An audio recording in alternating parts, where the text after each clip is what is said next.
All right, John chapter 5. We're going to start off with the first question. It is, where do the events of chapter 5 occur? Jerusalem, right? And where is Jesus coming from that we just studied in chapter 4? Galilee, right? So there's some significance to that, especially when we get to chapter 6, that Larry's going to cover for us in 2 classes, Lord willing, beginning Sunday. Chapter 2 was the first miracle in Cana of Galilee, right? Then Jesus went from there to Jerusalem for the Passover, where he cleansed the temple. And at the end of that chapter, remember, it noted, John did, that there were some who believed in him, but he did not commit himself to them because he knows man's hearts and he doesn't need for anyone to testify what's in a man's heart. So there was shallow faith. They, as we'll see in chapter 6, saw the signs, or did not see the signs. It says that it didn't see the signs, not because you saw the signs in chapter 6, but they saw the signs just for miracles. They didn't see the deeper implications to it. So their faith was shallow. So we start with chapter 3, seeing a contrast between what is the major thought of the Jews in Jerusalem, shallow faith or just utter rejection of Jesus, and a man named Nicodemus who is not there yet, but he's a sincere man that is at least seeking out truth, and we see perhaps his faith grow throughout the gospel and his interactions with the events of Jesus. We don't know if he ever became a Christian. I'd like to believe that he does, but we at least see some of that integrity in that man beginning in chapter 3. And then in chapter 4, Jesus leaves Jerusalem. Why? Leaves Judea, I should say. Why? The Jews knew he was baptizing under John. Okay, and that gave potential for what? Conflict, right? And Terry touched on that. So the larger part of chapter 4 is kind of like an interim period. John's focus is that Jesus is leaving Judea because the Jews are opposed to him and the major part, and it will be dangerous for him, and it's not time for him to die yet. So he goes to Galilee because how does Galilee view Jesus? Negative, positive. Right now, positive. Galilee views Jesus in a positive light. His miracle in Cana of Galilee, and then the miracle at the end of chapter 4 with the nobleman's son. So it says that after 2 days he departed from there and went to Galilee in verse 43 of chapter 4. And the Galileans received him, having seen all the things he did in Jerusalem at the feast. When he says that a prophet has no honor in his own country, we immediately think of him saying that concerning Nazareth. But here he's saying it concerning Jerusalem, Judea. His own country. He's born in Bethlehem. Those are his people. And it's suggesting that he's being rejected. And so that's why he's going to Galilee. The Samaritan narrative with Jacob's well and that woman, and then the Samaritans being told about Jesus and then coming out to hear about him, it's kind of like a side point almost. It's a very important one, but it's an interim. Verses 1 through 4 are really, he's got to leave Judea, go to Galilee, but he's got to go through Samaria. And then when he picks up in verse 43, it's kind of resuming what he started the chapter with. And so he had to go to Galilee because Judea was rejecting him. Then in chapter 5, it's in Jerusalem. So he's back in the thick of it where he's not held in high regard. And we're going to see that. And it's going to be explained more and developed more. This gospel is referred to by many as the gospel of belief, and rightly so. But just like it's the gospel of belief, we can also look at it as the gospel of unbelief.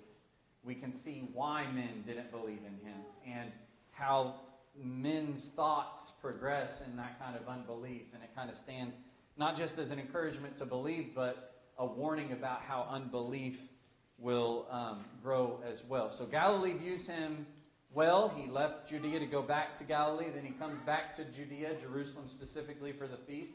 And they're going to show how much they're opposed to him.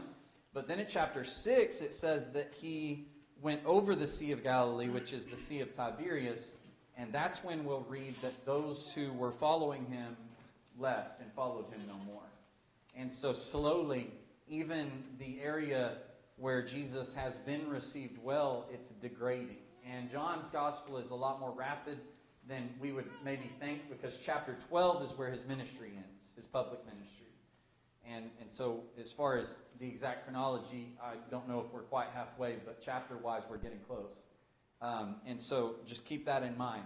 It's mainly Jerusalem that's opposed to him, but he's being opposed to in most places. It's just a slow progression. So it happens in Jerusalem. And what was going on in chapter 5? We've got some more doctrinal thoughts, so we're going to just take for granted that we've read the narrative of this miracle, third miracle. It's in Jerusalem by a pool. There's a feast going on. Okay, there's a feast. The Feast of Tabernacles is what it likely is, if you think of the chronology, but it doesn't say for certain. There's a pool, and who's by the pool? Okay, all these people who are paralyzed or ailing in some way, blind or sick. And it says in verse 3 that they were waiting for the moving of the water. That in verse 4 as well. He notes in this book, in your translation, I believe the New American Standard Bible and the American Standard Version have that in brackets.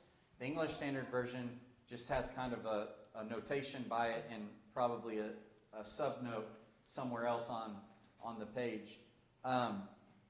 It is not in the earliest of manuscripts, which are generally understood to be the most accurate, the closest to the date of the actual writing. But it is in a lot of manuscripts. And here's what people think happened. There was the words of this man in verse 7 that are in the original text. And he mentioned how he has no one to put him in the pool when the water is stirred up, but people come out before him. And so it might be that a scribe is writing down, copying these manuscripts, and he reads that and he knows of a tradition, not necessarily a true story, but a tradition the Jews had about an angel coming and stirring up the waters, and the person that got there first is healed and all that kind of stuff. And so he might have written that in the margin just as kind of a study note almost. And then his manuscript is taken to someone else, and maybe they see that and think that it needs to be in the text, or just think that it is in the text, and that kind of mistake is made. And so whether that's true or not, as far as it's the tradition, I don't know. I don't know if anyone can state with certainty, but that's likely how it got in, because there's not much validation to it in regard to the evidence. And so here you've got these people laying here sick, and there's a pool there. And in verse 5, there's this man with an infirmity of 38 years. And what does Jesus, of course, knowing all men, he doesn't need to ask him about how long he's been this way. He knows all men. He knows he's been in a condition like this a long time. What do you ask him? He wanted to be made well. Okay, do you want to be made well? That's a curious question, huh? We don't know why he asked that question. I know I've heard sermons from it that are actually very powerful, and I think that there is perhaps a psychological way of looking at that question, and I think that's certainly true for a lot of people. They're sick for so long, or injured for so long, and depending on others for so long, or in sin for so long that they just got comfortable and they'd rather not work to get out of it. Maybe that's what he's asking. I don't know. It seems, though, in the whole context of John and what we read about in this text, especially going forward, and the problem that is manifested with the Jews and their traditions that they'd rather hold to than believe in Jesus as the Son of God, is a challenge for this man to have faith. Jesus knows he wants to be made well. That's why he's there. Do you want to be made well? Do you really want to be made well? And knowing that he's going to make him well. it's the tradition of the stirring up of this water that this man is trusting in, isn't it? Or something to do with that water, whatever the tradition was. So do you trust in this tradition, this tale? Is that what you're going to put your faith in? Or do you really want to be made well? And he's trying to get this man to believe in him. He doesn't know who this man is, but he will after, hopefully, Jesus would heal him. So what does he tell him to do? And why is it significant that he told him to do this as we go forward? Rise, Take your bed. take up your bed and walk. So it's significant in that it actually happened. He got up and took up his bed and walked. And so that was an immediate thing. In fact, it says in verse 9, which is the nature of miracles. So Jesus, it doesn't say he touched him. It didn't say, there were certain ways that he would perform miracles, as we progress. But he just said, get up. 38 years this man was crippled. He said, get up. He's going to say something about his word to the Jews later on, that his word has power to give life. Well, how do you know that? Why should they believe that? And I believe there he's encouraging them to believe in him and come to him for life. Well, how can you trust in that? Well, you're not disputing the miracle. You're worried about it being done on the Sabbath, which is a part of what's significant in what he said. He didn't just say rise or get up. What did he say? What significance would that hold going forward?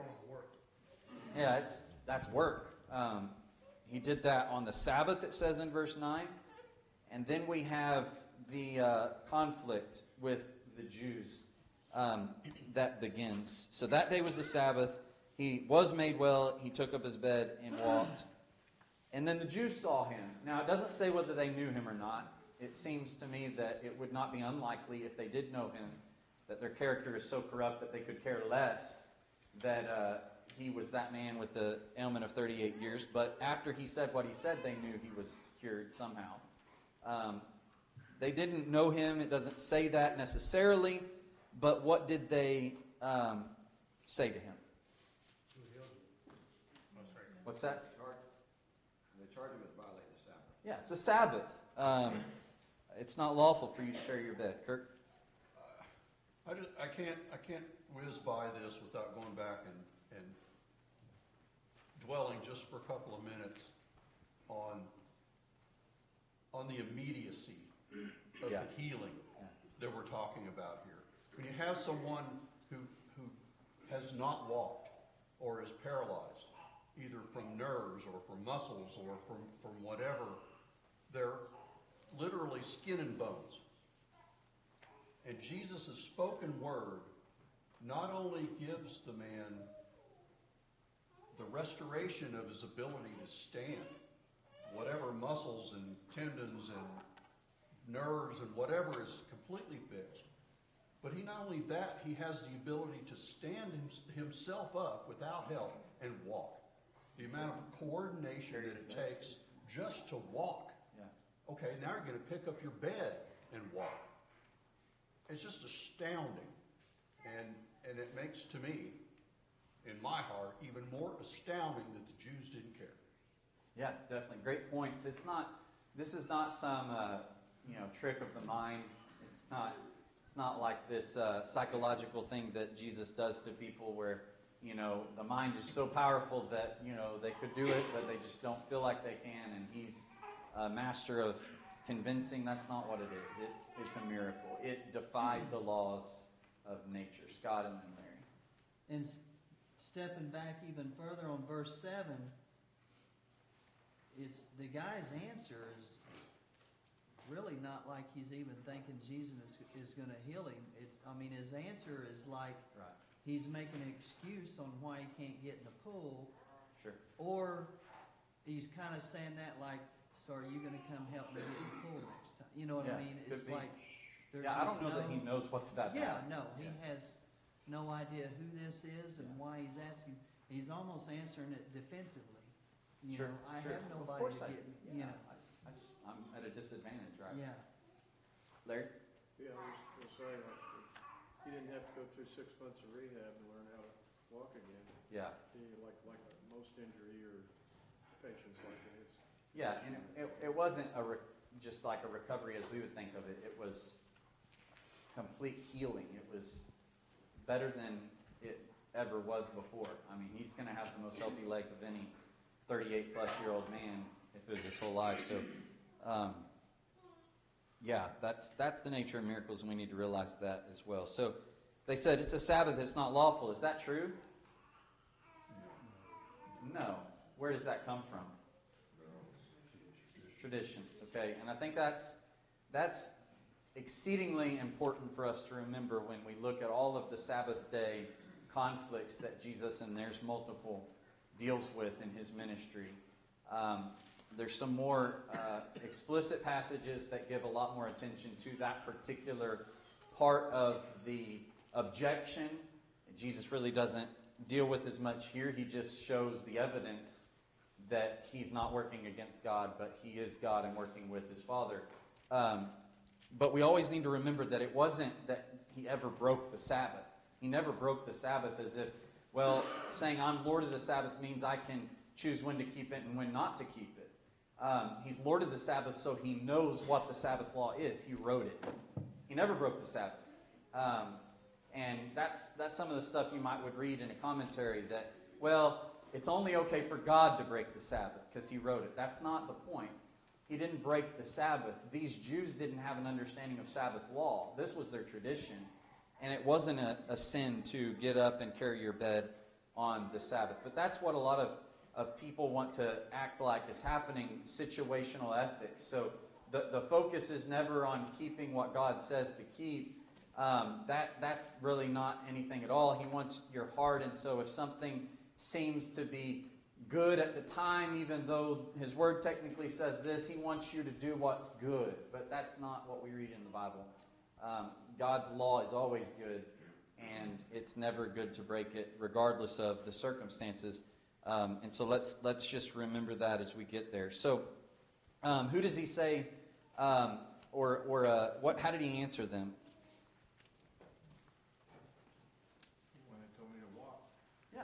So, the one that he who made me well said, "Take up your bed and walk." Made me well. Even if they didn't know this man was a cripple, now they know he was healed. He was made well. And that should be significant. But what do they focus on? It's on the Sabbath. You're taking up your bed and you're walking on the Sabbath. He didn't know who it was. I guess Jesus left him immediately. I don't know how that worked, but Jesus didn't stay around and visit with him or anything. He withdrew from him. And there's a similarity to this in John chapter 9 with the blind man. And the difference is that blind man, though he doesn't know who Jesus is yet, adamantly defends him, right? But then Jesus comes to him, and what does he say to him? I think that's one of our questions, but what does he say to him?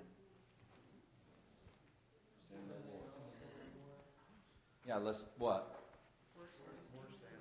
Yeah, question 8. Of what danger did Jesus warn the healed man? What do you think he's talking about there? Spiritual death.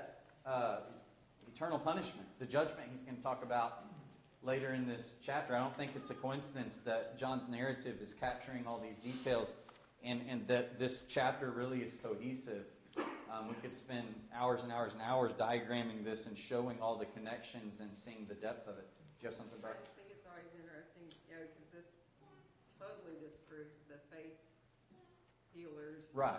Because He didn't know. this guy didn't know, and he clearly was still in sins when he was healed, Sure. Yeah, absolutely. Does this imply, DJ? Sorry, this is a little. You're kind of shy, aren't you? A little bit. Now I'm distracted. Also, Jesus didn't pay any attention to the tradition of the well either. He healed him by his word. He didn't help him into the water. So I also found it interesting that there's many people that are sick and they saw truth. Yeah. His word, and I don't know if they may have all sat by the well still.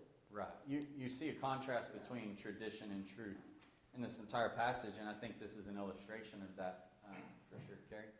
It's interesting that Jesus found the man in the temple. So it Mhm. implies the guy was there maybe thinking God, or he Yeah, found maybe him so. there at the temple. Yeah, sure. And I think when we get to verse 15, it says that he went and told the Jews. You know, it might be easy for us to assume, oh, what an ungrateful man. He threw Jesus under the bus. I don't necessarily think that that's a necessary implication. It may be that he's taking Jesus' words to heart.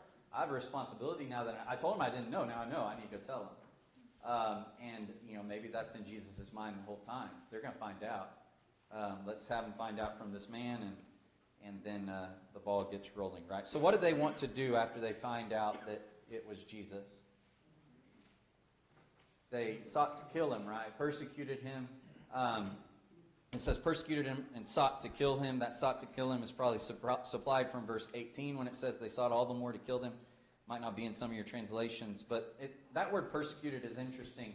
It's actually a word that means to pursue heavily, and sometimes it's translated pursue. And there are things that we need to pursue, and we're encouraged to pursue, but that's kind of the idea. Like Saul of Tarsus persecuting the church, he made a relentless pursuit of them in a harsh manner, and that's what they're doing. Now we're conspiring against him. I'm not going to stop until he's dead. And it doesn't say that there was any interaction from them to him, but in verse 17, he says, my Father has been working until now, and I have been working. It's possible, very possible, that he was playing off a well-known Jewish discussion that was had among the rabbis about the Sabbath day that suggested that God resting on the Sabbath was not indicative of him stopping all work forever. But there was a rest there, and it was obviously symbolic, and we know that as Christians. Hebrews 4 talks a lot about that.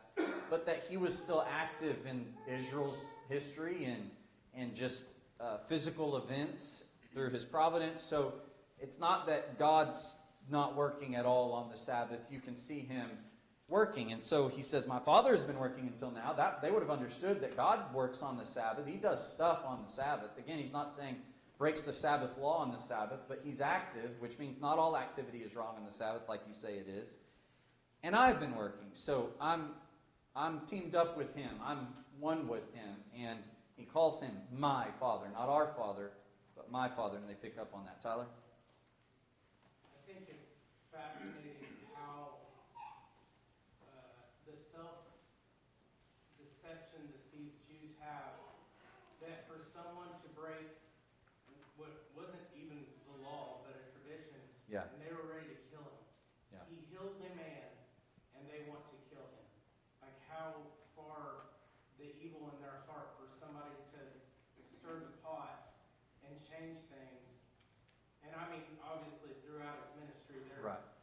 this is their endeavor. I mean, they're pursuing him, like you said, and it's this constant trying to trip him up, trying to, and they can't kill him now because of this reason, or they wait to kill him later, or, whatever it is, but that they hated him so much for doing this, that they wanted to kill him. It's Yeah. such a crazy. It shows how hard their hearts are. And it's a warning to us, I think, that it doesn't matter how much religion you're surrounded by. You gotta cultivate your own heart. And he would say to them, I know that you do not have the love of God in you. He's basically calling them a nominal Jew only. Like we would say, we got to be more than just Christians by name, right? Steve, did you have something? Yeah, it just amazes me too that here what he's done, and they question, well, you sinned by taking your bed, and what, rather than going, what in the world, you're healed, you've never been, what happened? And Yeah. tell me about, instead of seeking out the truth, Yeah. it's like they're so blindly raged against it that they're adamant to not even accept the truth. And I think that's something we need to guard against as well. As Definitely. if somebody presents us with the truth and it's not the way that we've been thinking, we need to search that out and seek it out, and not Yeah. just be obstinate against an obvious truth. Right. What's your goal? If it's actually to know the truth and it's not to safeguard some tradition or family value or whatever, then it doesn't matter. If you're face to face with it, you're going to accept it and come to terms with it, and that's going to progress. Chapter 9 is very similar in regard to the circumstances with an even greater show of their obstinacy and dishonesty. Terry? I wanted to bring out the same thing, because it was in the name of religion. Their tradition is their religion, you know? Yeah. It was in the name of religion.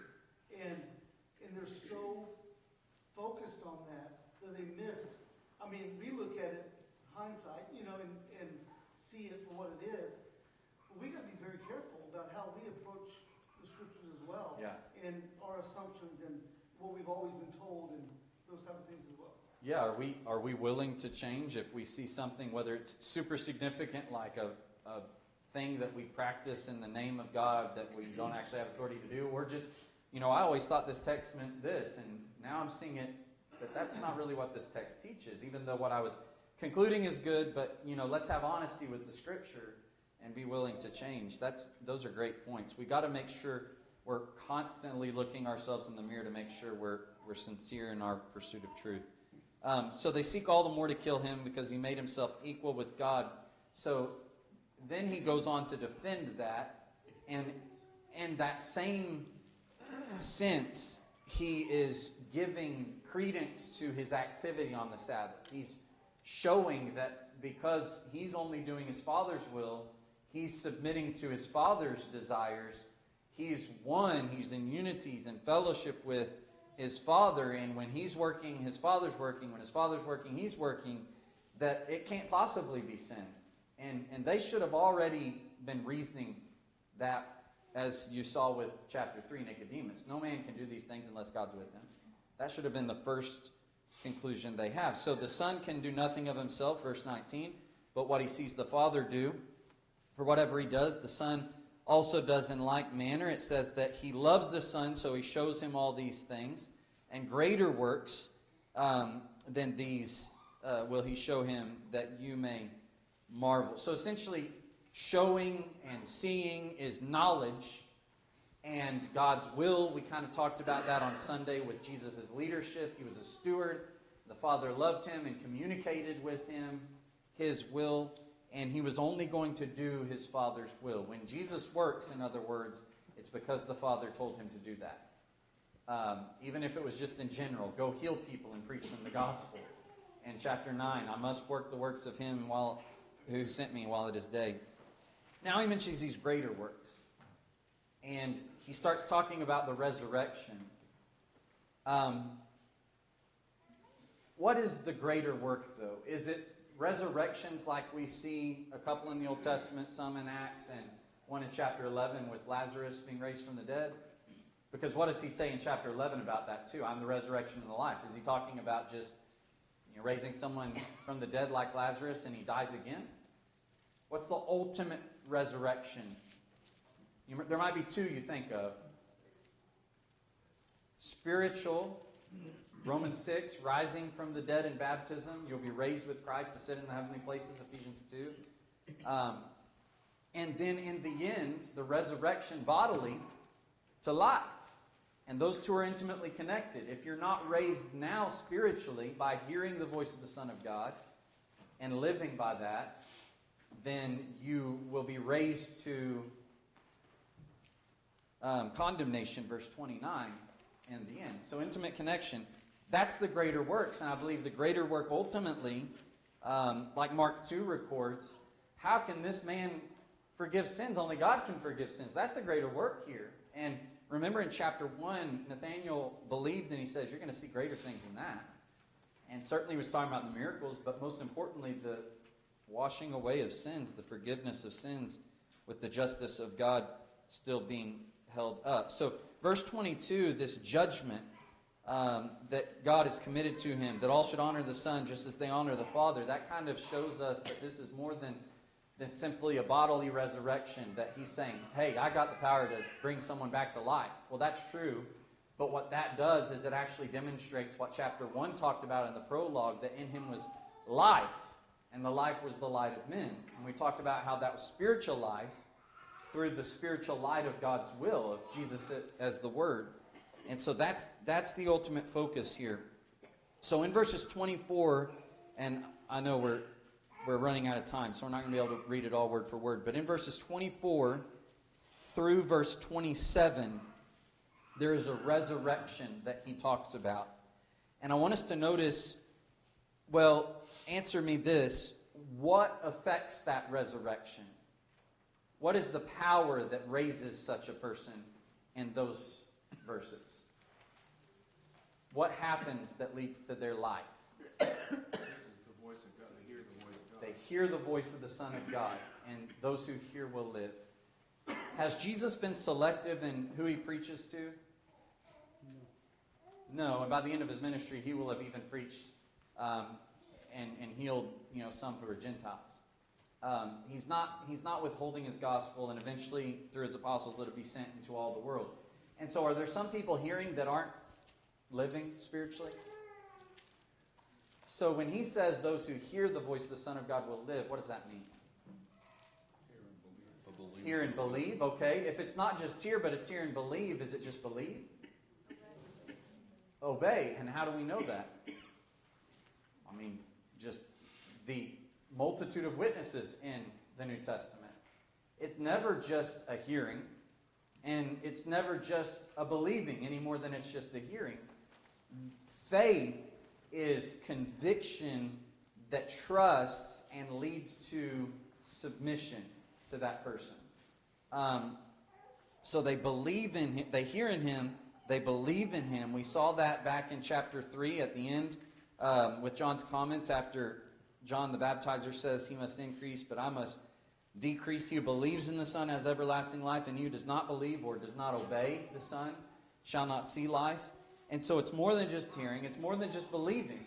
And what this is a figure of speech called synecdoche. It's the part for the whole.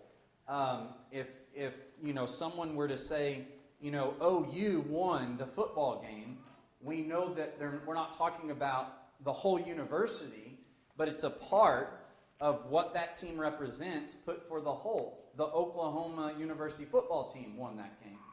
And so when he says those who hear the Son will live, it is necessarily implied that all the other conditions have to be met as well. And hearing is the first step to that. Or believing might be what is being emphasized. Or baptism might be what is being emphasized. When we say that baptism saves, 1 Peter 3:21, we are not negating the fact that belief saves. We're not negating the fact that hearing saves. We're not negating the fact that the blood of Jesus saves. And so a part for the whole. And you notice there, he says, the hour is coming and now is. And so that's showing this is imminent.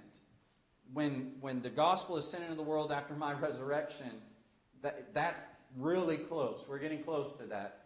But then he says, do not marvel at this, verse 28, for the hour is coming in which all who are in the graves will hear his voice. Now he mentions another resurrection. And what is that resurrection? It's the universal resurrection, bodily, at the end of time. And it talks about a resurrection of the just and a resurrection of the unjust, those who have done good and those who have done evil. Is it separate resurrections or the same resurrection with different qualities? It's the same resurrection, contrary to premillennialism. There's not multiple resurrections. There's one resurrection of the just and the unjust at the end of time, simultaneous. And if you've done good, if you've heard him and lived, then you come forth to life. And if you have heard him and stayed in the darkness, chapter 3, then you come forth to condemnation. And he says, my judgment is righteous. I'm only judging based on what God has given me to judge. Now, this stands as both an exhortation for these unbelieving Jews to listen to him, because he'd go on to say, when he talks about John the Baptizer, I don't need any testimony from man, but I'm telling you these things that you may be saved. He loves them, and he's pleading with them. Believe in me. He'd end chapter 12, his public ministry, by saying, believe in the light as long as you have the light, lest the darkness overtake you. So please believe in me, and if you decide not to believe in me, this is your future. And that's a really powerful lesson that he teaches them. Comments, questions on that, any of those resurrections? All right, so then he continues this. He's not changing the subject. He's just piling on the evidence that I can give you spiritual life. I will raise you from the dead, even if it's the condemnation in the end. I have authority to work on the Sabbath in the way that I did, because that's not breaking the Sabbath, and it's my Father working through me. Well, okay, beyond the miracle, it should have convinced them, what is your evidence? And he gives testimony. But he says, my witness is not true. What does that mean? If I bear witness of myself, it's not true. It's self-witness. What does he mean by that? Do what? Yeah, they're not going to accept it. The law says 2 or 3 witnesses, and it's not yourself, right? That's just understood. He's not saying he'd be lying. In fact, in chapter 8, he'd be saying, even if I bear witness of myself, it's true. And so he's saying, I know that's not good enough for you. In fact, in chapter 10, he says, if you don't believe me, at least believe the works that I do. And so that's kind of what he'll go on to demonstrate. There's another who bears witness of me, verse 32, and I know that the witness which he witnesses of me is true. I put that under John the Baptist, but really it belongs with the Father, and all of these overlap, okay? Because God's involved in all of these, but if you want to split them up like this to have more clarity, that's good. And so he alludes to the Father in verse 32, but he'll get to that. What's the first witness there? John the Baptist. He was not that light, but he came to bear witness of that light. He bore witness to the truth. And it says that he was the burning and shining lamp, and you were willing for a time to rejoice in his light. He was not the light, he was the light holder. He brought the light in. And you rejoiced in that for a while. The Jews were coming out to be baptized by him. And that's something we should note. This is the Jews. It's not just the Pharisees. Now they're being influenced by the Pharisees, but this is the Jews. There were people who were baptized with the baptism of John who would later reject Jesus. And this is kind of showing the progression of that. So John bears witness. He points out, behold the Lamb of God who takes away the sin of the world. He baptized to reveal him, and the Spirit descended on him as a dove. But then he says, I don't need his testimony, but I want you to be saved, so I mentioned it. But I have greater witness than John's. And what is that greater witness? The works. What works?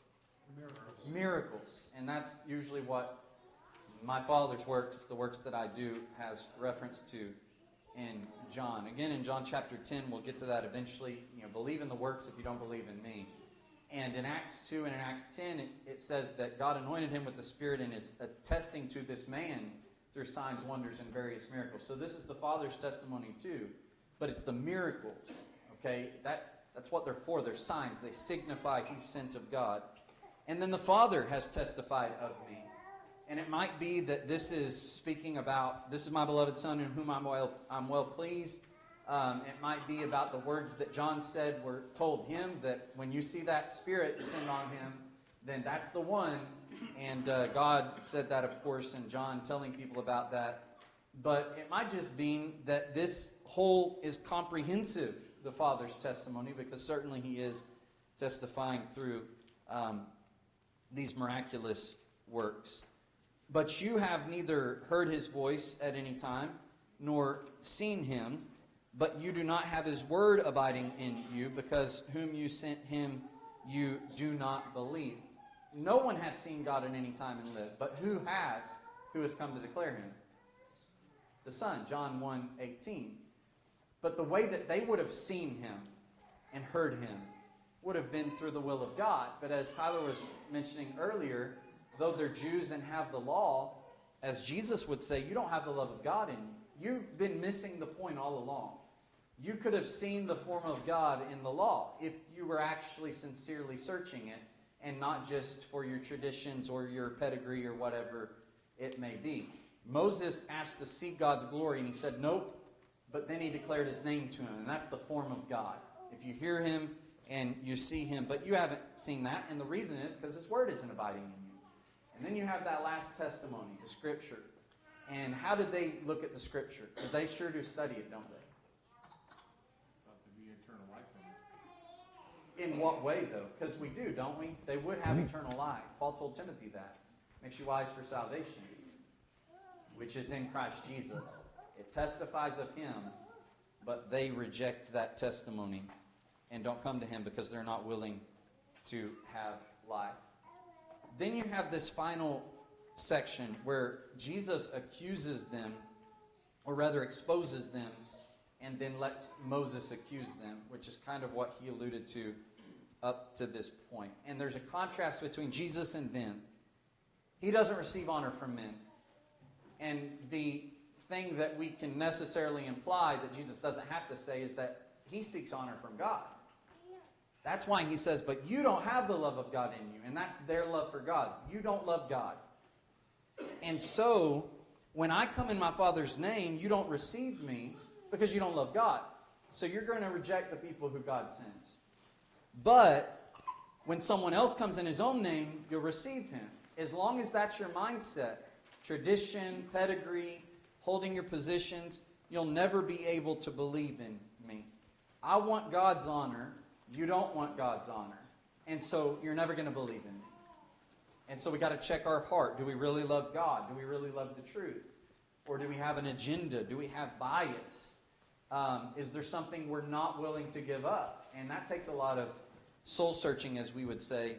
It takes a lot of digging into our own heart. But then he says, I'm not going to accuse you. There's one who will accuse you. It's Moses. And why does Moses accuse them? He wrote about me and you don't believe in me. That would have been really painful for them to hear. If you believed in his writings, you would have believed my words. And so you've got that escalating in Jerusalem. And in chapter 6, we're going to see even those who had been receiving him and following him in Galilee, they're going to get to the point of realizing, I really don't want this man. And we're going to see that after the feeding of the 5,000. Thank you for your attention.